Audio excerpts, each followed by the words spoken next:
They want me to change, but I ain't changing. Nah, I remain the same. And you are now tuned in to another episode of Intellectually Petty Radio, brought to you by M3S3 Clothing, Men Make Moves and Suckers Stand Still, and as always on the mighty Nerf DJs Radio Network. Come on, man. It's redundant. It's every week. It's legend after legend after legend. But today, we got a special legend in the building. I'm tongue-tied and can't even say it. We got one of the greatest actresses to ever get in front of a camera. She has got a resume that will compete with your favorite actress and make her look bad. She's a poet. She's a promoter. She does everything except cut the grass, and I haven't asked her yet. She might do that too. Thank you for stopping by. We got Thank the queen. you for having me. Thank you so much. We got Elle Breaunna joining the conversation. How you doing, queen? And how's your family? I am blessed. We are blessed. Thank you so much for asking. And do you cut the grass, by the way? No, I would never. I don't cut the grass either. I pay somebody. So as you should. I don't like that shit. How's life? How's things going? Life is great. But life be lifing, but life is great. Okay, I'm not mad at that. Yo, I had the opportunity to watch an interview on 10 Bridge. I think it's 10 Bridge's show. Yep. Thank you. Yeah, like your man, shit. I don't know what to talk about at this point. Dude, he really did. Shout out to him. He did a phenomenal job. Shout out to Tim Bridge. Yes. Great podcaster. Where do we start, at the beginning or what you just dropped? Whatever you want, wherever you want to start. Let's start with what you just dropped and go backwards. Okay. I'm dyslexic, so that works. Really? I'm self-diagnosed, but I'm more than sure that I am. Okay, all right. So what movie just came out that you dropped? Well, it has not hit Tubi just yet, but it did premiere October 15th. It is Justice, the movie that I wrote, directed, and executive produced, and also starred in. It is a DR2 production, and it should drop on Tubi before Christmas. DR2 as in Dennis Reed? Yes, Dennis Reed Productions. Okay, wow. Okay. Definitely one of the heavy hitters Definitely. In the city. And I got a chance to interview Thomas L. Harris a couple hours ago. That's my boy. He said basically that's my girl. Tell her I said what's up. So let me get that one out the way. Why acting? What does it for you? Since I was backstory, my grandparents raised me, and my grandfather used to always watch all the black and white movies. And me and my grandfather were very, very close. I was always up under him. So I would watch all of the Henry Fonda movies and Dorothy Dandridge and Brock Peters and Marilyn Monroe, Audrey Hepburn, Grace Kelly, all those movies, Cat on the Hot Tin Roof with Liz Taylor, All About Eve, all those old fashioned movies were just, I loved them. It was the black and white for me, I think, that always struck me because you couldn't see beyond the surface. You just had to see it for what it was. And I'm really fond of black and white pictures and movies because it's you have to look beyond the color. Yeah. You know what I'm saying? Yeah. So I Love Lucy was one of my favorite shows growing up, which is why I originally dyed my hair ginger 8 years ago. Lucille Ball is the epitome of comedic timing. She broke barriers for women in television during a time where women weren't wearing pants, men and women weren't sleeping in beds with each other. So I just always loved the imagination of things too. So Okay, and when did you get your start? Ooh, second grade. I was Rosa Parks, Macy Jemison Academy.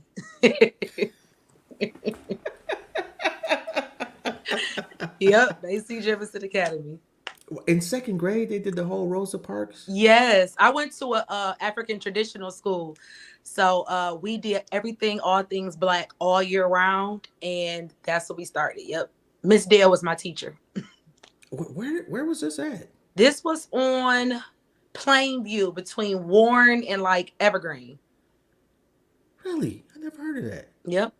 They still in business, you know? They moved to the old Rogers Academy some years ago, but I'm not sure if they're still around. But it was a great, great school.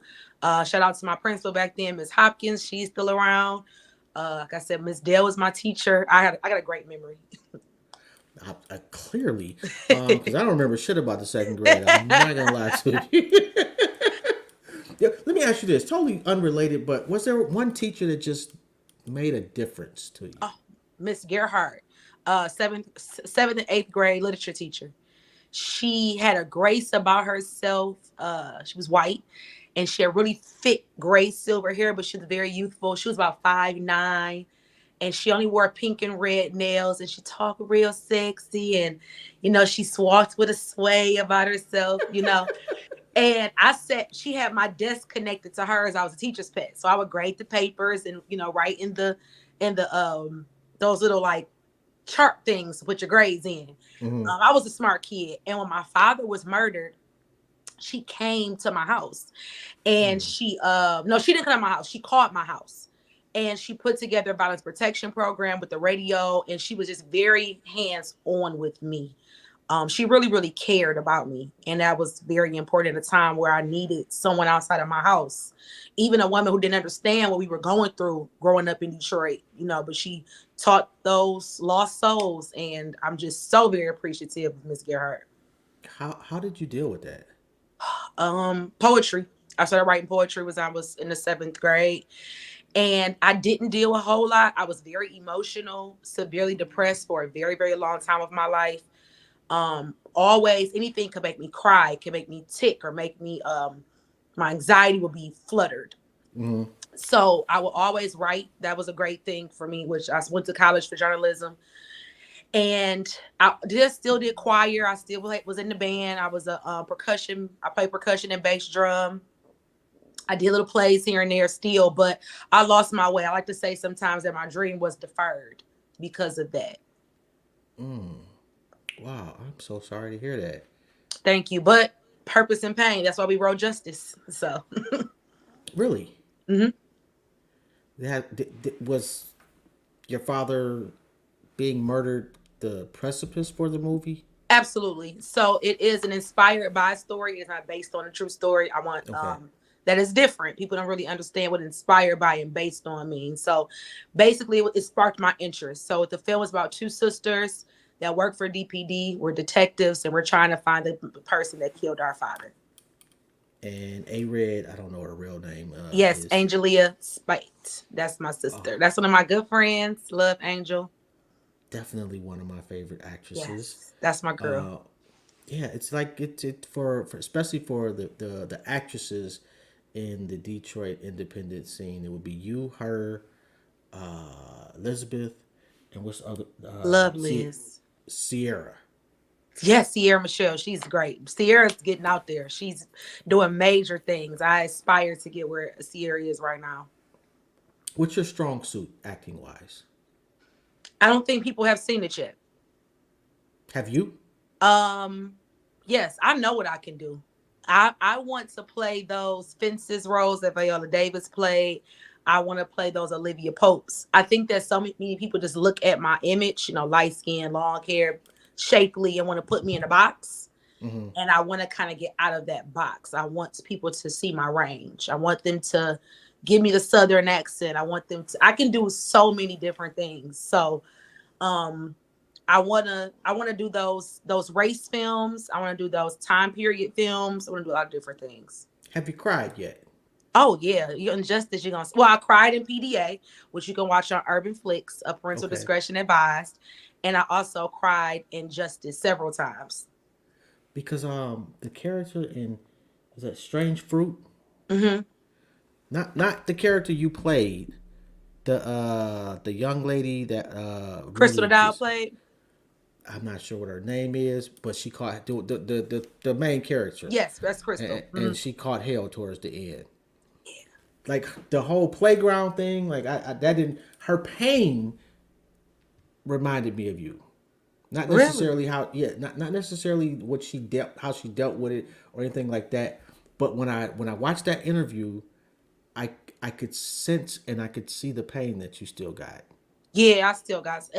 I'll say that writing this film triggered a lot of things that I thought I had put away. Okay. And it's nothing wrong with, revisiting trauma sometimes because it's all about, to me, building humility and also building strength. I think a lot of times we don't want to show our vulnerability, and it's nothing wrong with that. I tell people all the time, like, therapy is a forever ending process. Grieving is a forever ending process. Trauma is forever. Like, you're never just going to get over those things. And sometimes you don't know how to get through it until it's triggered. So that's where I'm at now. 20 years later, my dad's deceased 20 years, December 7th. I'm revisiting that pain that I dealt with when I was 12. So Wow. What's been the perfect role for you thus far? justice. Oh, so this is the one for you. This is the one. And I told somebody that if no one wants to put me in those rooms, I'm going to put myself in those rooms. So thank God I have a great support system that has helped me come to this point. Okay, so moving forward, the role that you'd most like to play. What story is out there that you see yourself being? I want to play Etta James. I want to do a biopic of Etta James. I would love to do that. I did write a play when I was in the 8th grade with my drama teacher where I played Etta James. What is it about her story that just does it for you? It reminds me a little bit of my granny in a very small way because my granny is biracial and her parents weren't around. They passed away. It's a lot of different theories of who her parents are to her, and she had 9 kids at the time. She was 31. Just a lot of trauma in her life. They both were heavier set, light-skinned women. I think that kind of struck me about Etta James, but just the fact that she had a voice and she took over airwaves. Like, she really broke barriers. She really did a lot, but it's just those drugs took over her life to a point where it made her stagnant and she couldn't be the person that she really could have been. She could have been that Aretha Franklin. And although she's in conversations, we don't talk about Etta James enough. I don't know if it's I think it's just time. Timing. Well, blues was It's not blues is not big to us anymore. no, it's not. It's not. And I think that we could get back there if we become knowledgeable about it. And there's so many young people that are interested, just don't know, and I think that when we tell those stories, and I'm big on music. I love everything about the guitar, the piano, like the sound of music. And just to hear that back then where they were making sounds on beats with their hands and their feet and it was just a different time. And I really would love to tell that story.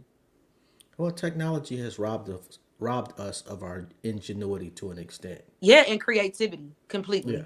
Yeah, it I is. mean, it's added to it, but it's also taken a lot too. It absolutely has. It allows us not to think as much because everything is at our fingertips. So where's the poetry record? I'm writing a book that I've been writing for 4 years. It's called Not So Deaf Poet. So it's a poetic memoir where I get more in depth of my life. I even speak on my granny's story, my dad's story. People don't know he went to HBCU. I speak on relationships, and every story has a poem that goes with it. I even include my Twitter writings, some of my Instagram writings. But I've done a couple like poetry slams at Punchline. Yeah. No, but like Malcolm Jamal Warner puts out like he puts out poetry albums. Yeah, that you could audiobooks. No, they're like Oh, just literally the albums. like an album with music behind it, the whole nine. Mm. Yeah, you got some dope shit too. It is because a friend of mine, I did a soundtrack with my movie. It's featuring a lot of great Detroit artists. I don't want to say Detroit artists; they're just from Detroit because these guys are global. Babyface Ray, Baby Money, Tay B, Payroll, Bodie James, D Rick. How etc. did you do that?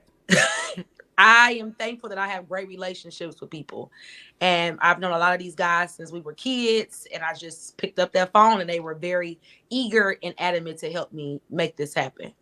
And shout out to my manager Rita. She's a music supervisor. Phenomenal. Oh yes, Karita put it together actually. So she did all my paperwork. She helped me process everything for the soundtrack and for the film music as well. Love Rita. Rita actually brought me on set on audition for my first professional play for Joe Smith, Diamond Girls. I This was was just in about to like, say that. yep, this was in like 2011 or 10. I wasn't quite ready yet, but I Mhm. ended up landing the role in 2017 and we did it with Joe Smith. So shout out to Karita. She's always believed in me. Always, always. What do you prefer, movies or the play? Plays. I love theater. I love What the is? rawness of theater. It's like one and done. Like you can't go back. You gotta know your lines. It's the drama. It's the adrenaline. It's the feeling of like I can grasp it. That's what I love about theater. Yeah, I couldn't do that, man. I'd be scared shitless. You don't even see the people. It's so many lights on you. You can't even see nobody. Yeah, but I know they're there, Okay, I guess yeah, and I can hear them. yeah. Especially our people. We gonna talk you through it. They gonna scream at you at the. They gonna do everything.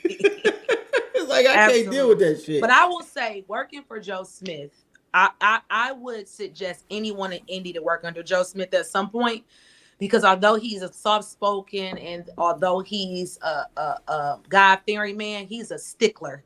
And he kind of to me operates his productions like real Hollywood Hmm. in a sense of like there's no change in the script.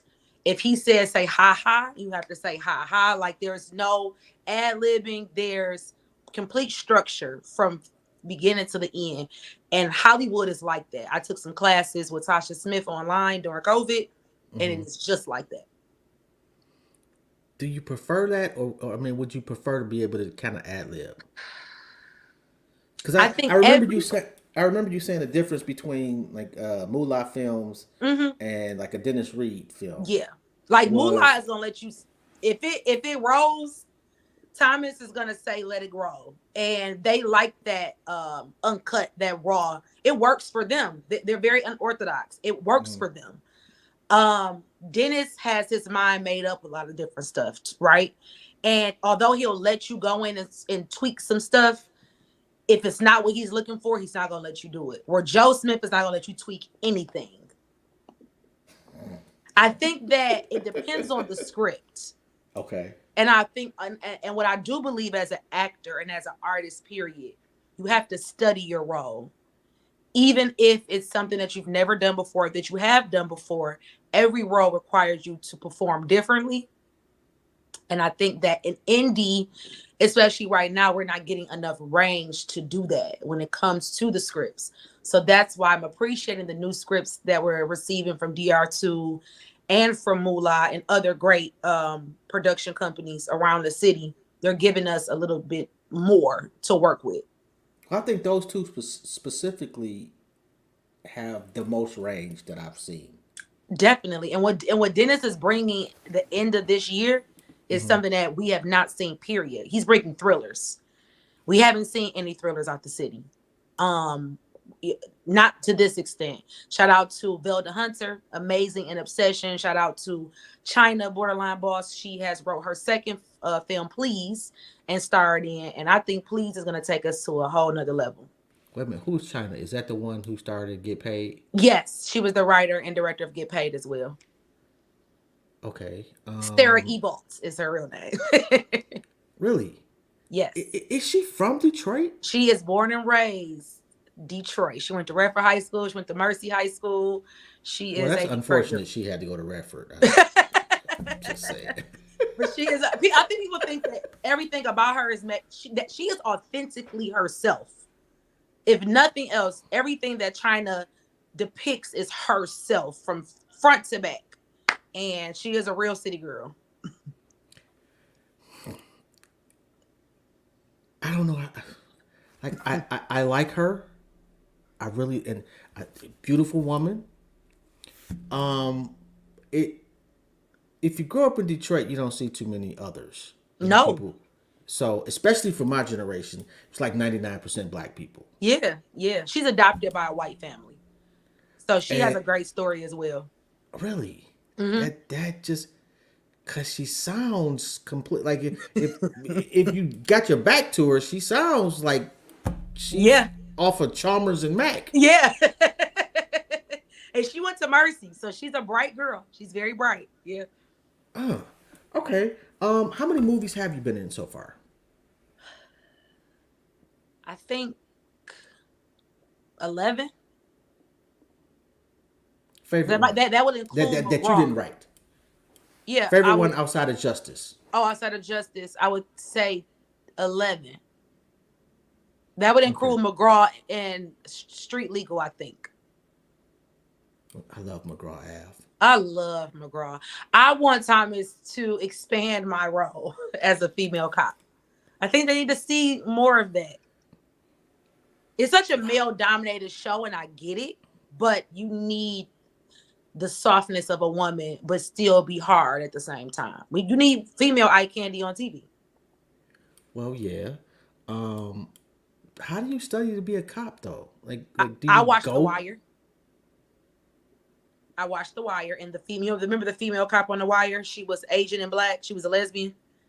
Okay, I'm gonna be completely honest. I didn't watch much of The Wire. Okay, so I during COVID, so we originally shot McGraw 2017. It did not Okay. drop till 2020. Okay. So going into season 2, it was down for COVID, and I watched every season of The Wire during COVID. I was hoping, of course, that they would expand my role too, so I can really show more of that. But Mm-hmm. in essence, it didn't matter. I still was. I believe McGraw is going to really take off more, and I'm just thankful to be in a position to be a part of it. So I'm just going to take what I can get. Like, I'm not a person that I'm not stupid. I know where it's going. So Yo, yeah. Like it for me, that is the best show in that genre. oh, for Period. sure. Period. That is the Detroit Wire. It, If you watch The Wire, that is our version of The Wire. I know. I was. We were talking about BMF, and I'm like, dude, and I was telling Thomas, like, no disrespect to them, but they should have got Thomas and them, Mula, to You do need BMF. you need it. If we had the budgets Oh my god. with the scripts that if we had the budgets, Oh, they have multi-million-dollar. But if we had a $200,000 budget, it could still be really good. But when you're filming movies that are in a moment in time, they're a lot more expensive. yeah. But also when you're filming something so authentically Detroit, it's not New York. So New York is very generic in a way. LA is generic in a way. You kind of can figure out how to code that. But Detroit is so different, and we need more Detroit writers Yes. to help push that. Every time they walk in the door, they're not saying what up though. We don't do that. It makes it fake. That's not true though. I say what up though, but every time I walk into a room or every single time I greet you, I might say what's up, man. I might not say what up though. Okay, like if I'm coming to your house, when I first get to your house, it's a what up though. But if I go to the bathroom and then come back into the room, it's not another what up though. No, and if another homeboy hit the door, you might not say what up though either. It might just be what's up, man. It depends. And mom, it's crazy. But you know what up though is more. That's y'all kind of created that. Your generation kind of created that, so it might be differently for you. Yeah. I just think it's an OD of it. And you know what? I never thought of it that way. Because my That's like mother. saying B in New York. That's like every sentence like, Yeah, what up, yeah, B? Or if yeah. I'm from Philly, like this John. If I say John every 5 minutes, it's like They do though. they do, but they don't. I got some Philly guys. They say boy. They say John. They say other stuff too. Yeah, but it's like every 32. Everything is a John. Yeah. Everything is a John. A John is nothing specific.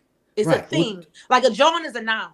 It's just weird. It's a noun. That John over there. Yeah. And we don't know what the John is. The John could be the shoe, the girl, the pole. We don't know what it is. You gotta just, it's like if you know, you know. So you say you went to acting class. What did you take? What was the biggest lesson you got from acting class? The bad part about when I was doing T-Saw is that I was in the middle of filming He Said, She Said. Mm-hmm. So I had to end the class early. But I was saddened by that because it was method acting.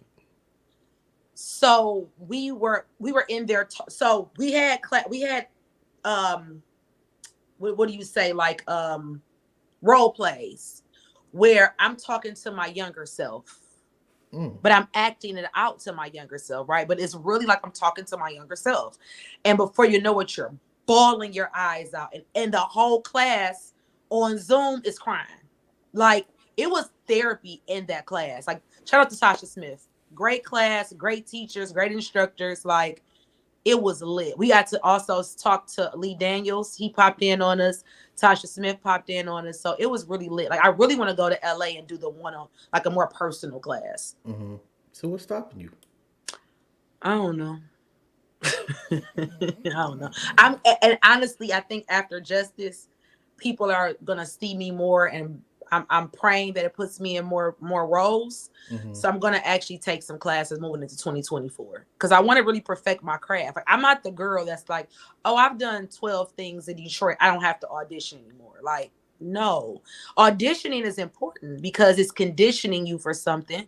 It's allowing you to see your competition. It's humbling. It builds character. Uh, A-list actors audition for roles. So, what's your weakness right now? I talk too fast, so I will stumble my words sometimes, and that's also something I plan to do moving forward. Is to take some speech classes to slow Mm-hmm. me down. Mm. How'd you recognize? I mean, you recognize this, or was I like recognize it. really? Yeah, I'm a fast talker. My whole family talks fast, but sometimes I'll stutter. I was a stutterer growing up too. I used to stutter, Okay. and I got out of that, but so sometimes I'll pause a while to try to make sure I'm gathering, and I can't do that either. I Okay. have to just have a steady flow and take the necessary breaths to continue the dialogue. How long does it take you to remember your lines of the script? Not long, but that's the bad part about film because I can learn my lines the night before for a scene, Mm-hmm. but in Really? on stage, you gotta know that shit months in advance, and you have to know the other person's lines too because you're feeding off of that. Oh wow. So what happens when the other person's screwing up? It fucks everything up. Either you gonna catch it and you could bring it back, or it's gonna completely fumble it. So have you had that happen before on stage? Yes, yes. Diamond Girls, um, great actress. She's a seasoned in theater as far as professional theater. So she wanted to game us and school us and had a lot to say. And I was able to receive it and take it in. Other people were a little bit taken aback from it, but she was an OG, and that's what OGs do. But she was the only one that actually fucked up the words. And we was standing there like not you, Not the not you on queen. the advice, Oh. not you fucked it up. And I'm the me and Tristan for Drake is shout out to Tristan. We were me, Tristan, Rich Carter, which is Maserati Rick's son. We were the ones that had never done professional theater. I had done plays growing up, but Mm-hmm. we were the first ones to ever do we were newbies. So, it was kind of like, damn, we would expect for us to mess it up, and we didn't. But it turned out great. It was a great show. We did 2 shows that weekend, and it was really good. I want to bring plays back. Yo, Maserati Rick's son? Yeah, Richard Carter. He did Diamond Girls, the movie as well with Joe Smith. Yo, that was the man. Yeah, It, that's family for me. We're really like family. So yeah, his mother well, took me to get baptized. So because I grew up down the street from the car wash where he unfortunately got shot. okay, wow. Yeah, and I remember, I remember like that, like I don't know, I'm in high school. I think I was in high school when all that transpired. So that was like, that car wash was notorious for dudes of, in his lane of that Mhm. stature. A lot of Yeah, dudes got shot there, and yet they never closed down, and really. people still went there. That I would be like, no, it's dark. It's an omen. You would think so, but man, and because I remember we can okay. I'm sorry, No, I Regan, get stop it. it. All I the yeah, that would be I would be interested in talking to that guy. I can put that together for you.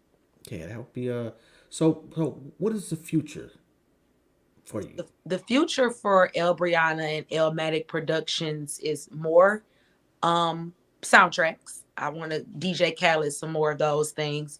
More writing, more directing, more producing, even things that are not my own that I have not Mm, created myself. I want to do more production. Um, I really like the behind the scenes of film, whether it's shows, sitcoms or series, or like I said, things I might not credit myself. I just love to sit around a room full of creatives and putting our heads together and building something. So moving forward in 2024, I am writing my next script right now. Hopefully, we will film the spring. I'm hoping to mm. film the spring, and if everything goes right, Robin Rose will be my lead. I love Robin. She was a star in Predators. Really, really great actress in her DR2 productions. And Dewan Ford would be my lead. Love Dewan Ford too. That's family. He's amazing as well. So I'm working towards that and just throwing those names out there and also working towards producing my own show. How do you decide who should go in what role? You got it's again about studying. When you write a character, you should have someone in mind, and from the get-go, even when I casted Justice, I hand selected every actor. I knew what I wanted them to do. Because sometimes people will write these roles Mm, and throw the most popular person in it, and it doesn't fit them. It doesn't do them any justice yeah, to actually play this character. yeah. So, and then you also get those roles that typecast you. But at the same time, if you're good at that, be good at that. You might not have the range, but you might be stuck in as a Jennifer Lewis role where she's always that person, or Gabrielle Union where she's always that person, and that's okay because it gets them paid, and they're remembered as those roles. But then some people have the range, or you might could see them and say, hey, they might could have the range to do something. So every person with this next script, I have wrote down who I want to play. Each person. Okay, so behind the scenes, same question. How did you decide like who's editing, who's going to be behind the camera? I would think, Dennis, of course, has put in a heavy hitter team of great people. Pistol Mm, Pete behind the camera as the director of photography. We got Spud for editing. It's also just allowing people to be good at what they're good at. mm-hmm, You also have to provide the funds because I can be good, but if I'm limited on funds, I can't give you the best experience, right? mm-hmm. So all that takes account, and then also I'm sure researching and studying people. I'm sure that you've had your good and your bad and your okay, and I think that everyone should always go back to school or always just research or always just study to be the very best in whatever field you're doing. How did you deal with depression? God, praying, church, sisterhood, family, just being able to rely on people to pray with me and not pray on me, and people to introduce me to God in a different way and actually know God for myself and know that I have felt him in every path of my life, And this has been happening since I was a kid, just to think back. I went to Lutheran schools, I went to Catholic schools. I've always had faith somewhere in my life. And I always have to rely on God in every decision that I make, every downtime, every great time. I praise God no matter where I'm at, no matter what my circumstances are. So what were the low points as an adult? Low points were traumatic relationships. I've dealt with some of really tough relationships. I was always very had low self-esteem when it came to my weight and my body. That was very hard growing up being the thickest girl, and I had stretch marks at 11 or 12 and cellulite, and most young girls don't have to experience that. I felt like I've never had anything that was for me. And just having to love myself despite that. And then also knowing that pretty only lasts for so long, but this is everything. This is everything. So when I leave here, they're going to say she was a cute girl, but she was so smart. And she was so loving, and she was so empathetic, and she was so talented. And I think those words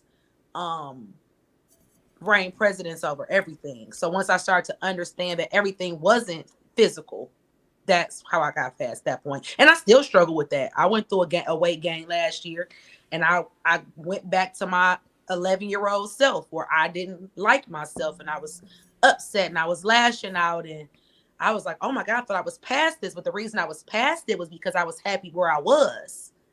It was a trigger of getting back to where I didn't want to be anymore. And that's what brought that depression back again. Wow, you know it's, and I think that's like a geez, almost a punishment of being beautiful. Is that people don't allow you to have mental difficulties or No, challenges. or to feel human, or to say, I don't like this about myself. People don't want to hear that. And then I always say too, like, Black people aren't human. We're Black people. We aren't allowed to feel anything. Man, say that. We're not allowed. I'm not allowed to say I'm having a bad day. I'm not allowed to say I'm angry, because if I'm angry, I'm an angry Black woman. And your bad day is, oh, what's wrong with her? No, I'm just simply having a bad day. Or if I want to take a personal day, if something has to be wrong with me. No, I just need time to save space for myself. We aren't allowed to do that. And not even within our own community. We're having a hard time understanding that I'm going to have a moment that has nothing to do with you and all to do with me. And it's about picking myself up, brushing my knees off, and keep it moving. But I'm still allowed to sit in this space and deal with this space. Because if I ignore it and I keep doing shit and moving fast, tomorrow will be the same problem. So how do you get rid of the baggage of a bad relationship?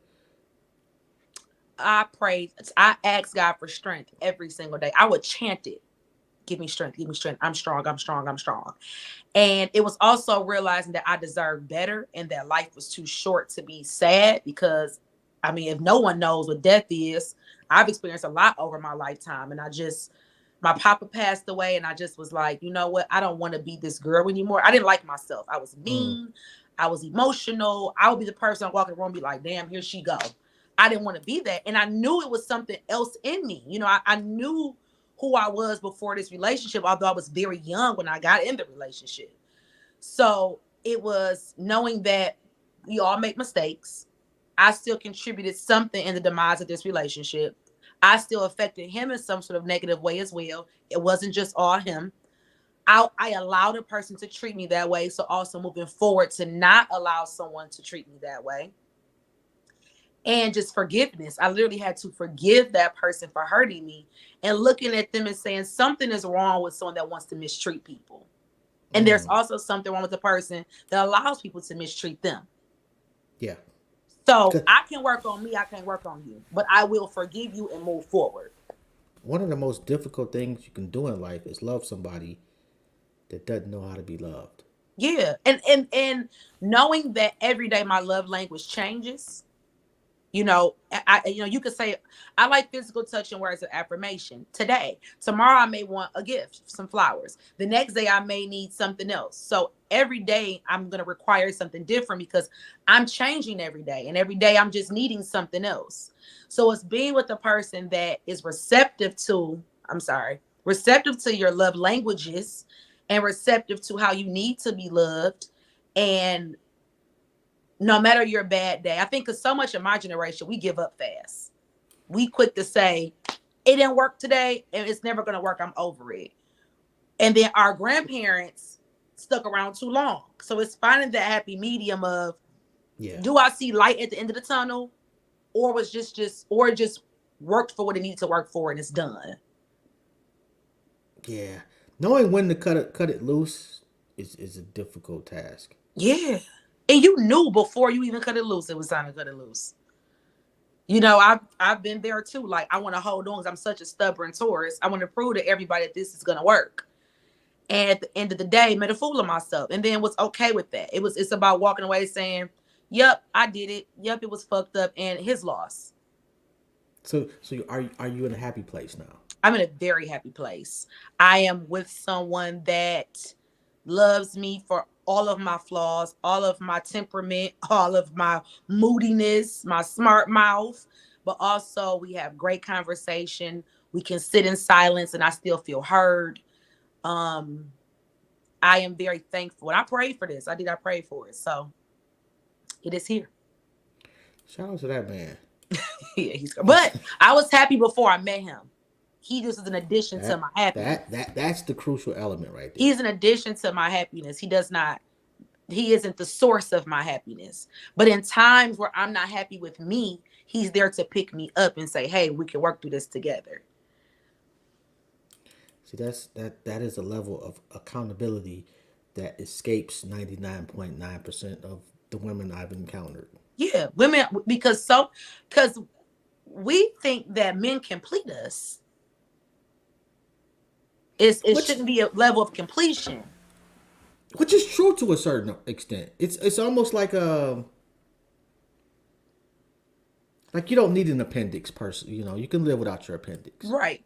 But for your body to be optimal, you need an appendix. True enough, right? So I think that we do need each other. I think that men and women do need each other. Exactly. I do need you to a degree, but can I still function throughout my life without you? Yes. Exactly. Yeah. Yes, but at the same time, even with children, right? Mama can raise the baby by herself, but I couldn't make it without you. That's the reason why there's nature and nurture. There's the mother and the father. Every person has a vital role, right? So, of course, we all want a companion. We all want love, but I ain't going to die if I don't have it. Good Lord, it's like you wrote a book on psychology. One of my favorite classes was psychology, sociology, and philosophy. What about philosophy did it for you? Is it just a bunch of old dudes giving you one-liners? It was because, Aristotle was I love logic because logic is, and I'm a very direct person. So everything I do comes from, I'm analytical, but I'm very direct. And that's what I love about philosophy because this is what it is in a way. This is what it is. It's not theory as much. You can have a theory of it. And I guess that's the great conversation piece when it comes to, but that's another part of philosophy is theory. So you have theory, you have logic, you have all these different umbrellas under the big umbrella. I feel you on that. Yeah. Maybe I'm at the point now where I think I'm old enough to be a philosopher. At least I can lie about shit I did a long time ago. And people will believe me. If I tell you, hey, I made up breakdancing. So, depending on how old you are. He got the white goatee. He might have did that. He might have, He might have did that.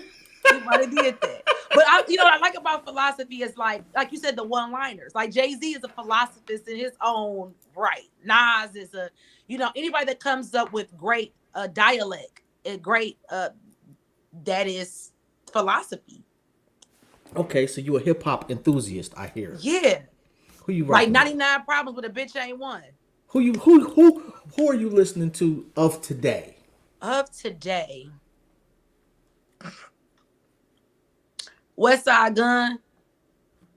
I love Griselda. I like Griselda, which is West Side Gun, Conway, and Benny the Butcher, because it remind me of like 90s hip hop, New York hip hop. And that's what I grew up on. So they remind me of like Wu-Tang. Every person is different. I like Stove God. I like Corday. I like him. I love Corday. Yeah, I like his whole little group he came from too. I have so much different music on my phone, like from Otis Redding to Gwyneth Paltrow to Linkin Park to Tina Marie, Heatwave. Like you can listen to anything on my phone. Yo, Tina Marie had. Oh my gosh. I grew up with Tina. My mother played Tina Marie. My mother always played Mary J, Anita Baker, Faith Evans, Tina Marie. Then was her top four. Actually, Fire and Desire with her and Rick James, definitely top three songs of all time for me. Me and him always joke that that's gonna be our wedding song. Yo, that I'm telling you, man, When that we saw song. someone on Instagram and the man walked out to it, it was like that was player as fuck. And I'm like, we could do that. Okay, well, when you get married, When the time is right. I think that love isn't the only factor when it comes to marriage. it is not. Actually, liking someone, in my opinion, is way more important. I always say that I prefer to be liked than love because love is tolerating. Yeah, Liking is celebrating. yeah. I love a pair of shoes. Philosophy, boom. Yeah. But you know, like throughout the marriage, you know, the love will have ebbs and flows. Mm. You know, peaks and valleys. Yeah. But what gets you through it is those jokes, Yeah. or you know, the just being around, enjoying being around somebody, like you said, in silence, Yeah. and still And feeling be able to heard. flirt. I can still flirt with you and still say, you look cute. You know, just a little bit of something. Every person needs their ego stroked. That's Man, so important in relationships, is to stroke your partner's ego. oh Because my God. although the outside world can tell me I'm fine all day, it holds value in my household. Well, you know what? I think a lot of women miss the fact that they get dressed up to go outside and look a whole ass mess at the crib. And see, I don't. I don't. Because I didn't see that growing up. My grandmother kept her hair done. My grandmother wore leather and see-through and snake skin and I mean, well into her 60s.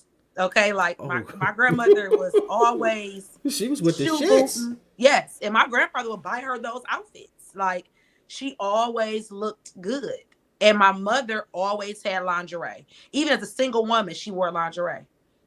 My aunt, same thing. Like they have so many pieces of lingerie, and so do I. So yeah, he gonna see me with my scarf on and the t-shirt some days, and then other days I'm gonna go to bed cute. You know. That's what's up. Now I don't have no babies yet, so I don't know what's gonna happen when I have a kid. But at least you know it's light at the end of the tunnel. And one thing about me that he knows and people know, I love to get dressed. I love to look good. So me looking down is only gonna happen. I'm wearing heels majority of the week if I have to. Like I'm not I a don't know how y'all do that shit. That shit yeah. looks so painful. So I had a 70s party for my birthday this year, and he wore platforms for like 4 hours. And I was like, you could take them off and put some gym shoes on. He was like, no, I'm gonna thug it out. Like he wore them platforms. It was hilarious. Oh man. I, I couldn't do it. I just I don't know who designed high heels, They but look it good though. A woman in heels look good. yeah. It's something about a woman in heels that, especially if she can walk in them and she can strut and have confidence in the way she moves in heels. It's I used to watch my mother and my aunt and my cousins, and I just would be like, they just bad. They just always looked good. They always had lipstick on, and their hair was always done, and nails, and they just always glowed, and it wasn't getting dressed for the man. Like they got dressed for themselves. That's important. Like I want to see myself look good. I look in the mirror. Oh, you look great at the premiere too. The Thank dress, you. Thank yeah, you. the dress was phenomenal. Thank you so much. That was a Khloe Kardashian inspo. I, well, whatever it was, Thank you. that shit worked. Thank you. um, what advice do you have for young ladies looking to follow in your footsteps? Don't follow your own footsteps. Start your own path, your own journey. Most importantly, love yourself. Even at times where it can be difficult, find something about yourself to love because when you love yourself, everyone around you will follow suit. Education is key. Never stop learning, never stop listening. You don't know everything. You will never know everything. Listen to the elders, even if it's what not to do. You listen and be healthy, work out, and always have your own bag because nobody can control your pocketbook but you. Well, that sounds like following your footsteps. Yes and no. There's Yes nothing and no. wrong. There's nothing wrong with blazing a trail. Yeah, okay. Yeah. I could do I have a problem taking compliments sometimes, and I always feel like I can do more. I always feel like I can do more. I can be further. So that's something that I'm battling within myself that I gotta figure out. Well, the footsteps don't have to make a diagram. They just have to get from point A to point B. This is true. This is true. I also say go for the gusto. Go for the gusto. Don't be scared of nothing. And home is always here. Get the fuck away from here. I wish that I would have done that. So, what fear? What was the biggest fear you had to overcome? Struggling, failure, not knowing that failure builds character. Failure, you're gonna fail to get up and do it again and do something else until you figure it out. But I come from a family where my grandfather grew up in Jim Crow South, and he was scared of anything outside of what he knew, and he projected that onto me. I Mm, don't, I understand why he was the way he was. He called himself protecting me. mm-hmm, But at the same time, it was a disservice to me mm. because I wasn't allowed to live my life. And I think if my father was alive, I would have done that because he left and went to school. I think that I would have left, and that would have been a whole different path for me. Although I will say that's one of the beauties of Detroit is the ability to see black people on every spectrum of any totem pole you can think of. Yeah, and when we Whether walk in rooms, we are the present in the room. Yes, and you don't get that other places. Mm-mm, mm-mm. So Especially right now. Right now, Detroit is like it was in the '60s. I don't know because I seen a white dude walking the poodle. Yeah, it's gentrified. This is gentrified Detroit. But Oh far as my black god! people and where we stand in Detroit, this is monumental for us. And it's only gonna get better. I hope so. Yeah. Because like I live in Cleveland now, and but I have my kids and I got grandkids there, so I'm back pretty frequently. And what I see, man, is I was It's arguing with somebody online about some fucking park that been built out there that oh, connects the communities and shit. I'm like, oh, that are shit you ain't for talking black about people. in Campus Marshes? I don't know where this park is It at. is definitely white. It is definitely white. But that's on the topic. We could talk about politics. We allowed them to take over our city. Exactly, and that's what I'm So when saying. we gave them the key, and not to knowing that Kwame had a lot of this shit in his back pocket already. He had a lot that he saw for the city that he wasn't able to do, right? But whatever. But we gave them the city. So what do we expect? So now you go downtown, you ain't got no ribs, you ain't got no chicken, you ain't nothing good. If you want a good plate, you gotta go to Floods. That's the best you're gonna get. Well, sloppy crabs is pretty fucking I delicious work. though. I just left Sloppy Crab working there. Sloppy Crab does have good food as well, but I Yeah. mean like Southern food, soul Okay. food. Yeah. We don't have any of that downtown. I mean, Joe Louis is okay, but that's not the heart of downtown. Okay. Downtown is completely whitewashed. Man, like I'm old enough to remember when Greek Town was built. Not Greek Town, but when the where the casino was at. Okay. When that building was built, oh man, that shit was like, oh, we thought that shit was just the best. Like it was fucking aliens dropped in the middle of the city and shit, man. We went down. We used to have fun down there, but it was Wasn't that didn't Dennis Archer build up Greektown? I don't know if it was Dennis Archer or a combination. I think it might have been a combination of him and Coleman Young, and I Okay. can't remember if it was somebody in between. It was somebody in between them, But it was like Coleman Young did the People Mover, Mm-hmm. and I just even as a kid I thought that was the dumbest shit ever. Comey Just Young, whether black people want to admit it or not, he didn't do nothing for Detroit. oh you know you were so wrong. He did a lot for You Detroit. think though? Oh, absolutely. I think that I don't know. From my research in school, I took a Michigan history class. It seemed like he done much more disservice than the service. He showed us that we didn't have to take shit from them white folks. That's what he showed us. But And, what he and didn't do was elevate us. Because for well, one thing, no one that should right stay there elevated us. okay, but no one should stay in office that long. They just shouldn't.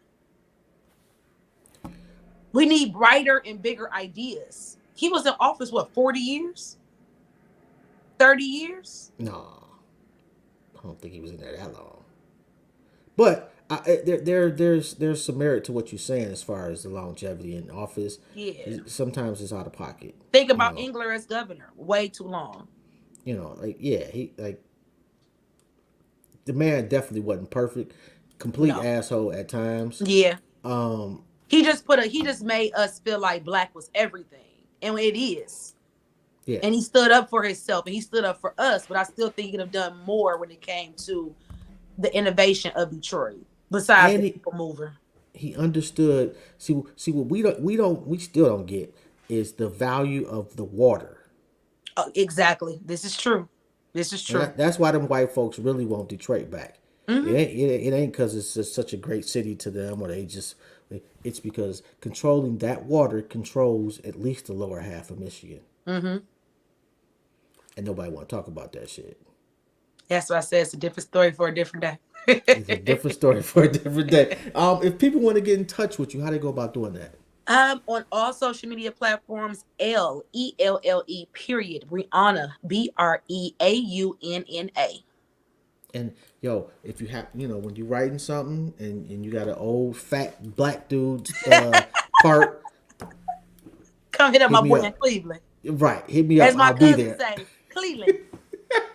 My cousin from Cleveland. Yo, I gotta shout out Rita for the plug. Yeah. Absolutely enjoyable talking to you. Thank you so much. I enjoy speaking with you as well, and I got you and put you together with Ricky. Yeah, that's what's up. I like Got that. you. If you need anything, please don't hesitate to let me know, and I got you. Thank you so much for having me. I appreciate the conversation. Thank you what you're doing for the black community, and keep it going. Wish you Oh, nothing but success and financial increases. yeah, I could use some money. That's for sure. Me too. So I wish you nothing but the biggest bag possible. Period. And that God prepares you on how to spend it. Okay. Man, I don't go nowhere now. I'm all Not clubbed them out. grandbabies. Well, yeah, they won't know. I ain't telling them I got no money. That's a whole ass lie. Cause You gonna spend all granddaddy gonna spend all the money. oh my god, yeah, I'm such a sucker. Anyway, on that note, I do appreciate you for stopping by, and you have a phenomenal evening. You as well. Peace out. Peace out. Come on now, y'all already know, man. Just a beautiful person inside and out. I thoroughly enjoyed that conversation, and hopefully you did too. This has been Jobs. This has been another episode of Intellectually Petty Radio. Please do not forget to like, share, to subscribe. I don't even know what the fuck I'm supposed to say with all that. You already know, man. Hit the YouTube up. Shout out to Rita for the plug. On that note, oh, and don't forget when Justice drops, make sure you tap in and go watch it 17 times a piece. On that note, I'm out. Y'all have a good one. Oh, before I do that, who we got next week? I think we got Ari B next week at 5 o'clock. And I'm sorry, I just happened to read a text. And Bobby Baymont at 7 o'clock. So, oh man, that's gonna be a couple fires. We got some fire shit. Well, we always got fire shit. But we really got some fire shit coming up, man. I'm looking at a couple in particular. Yo, but in December we got a brother that swims with sharks. Like, what other brother have you ever seen that? I seen this shit. I said we have got to get this man on the show, if for no other reason. However, this man's got an incredible fucking superhero story as a background. You gonna love this one. Anyway, we out of here. Y'all have a good one.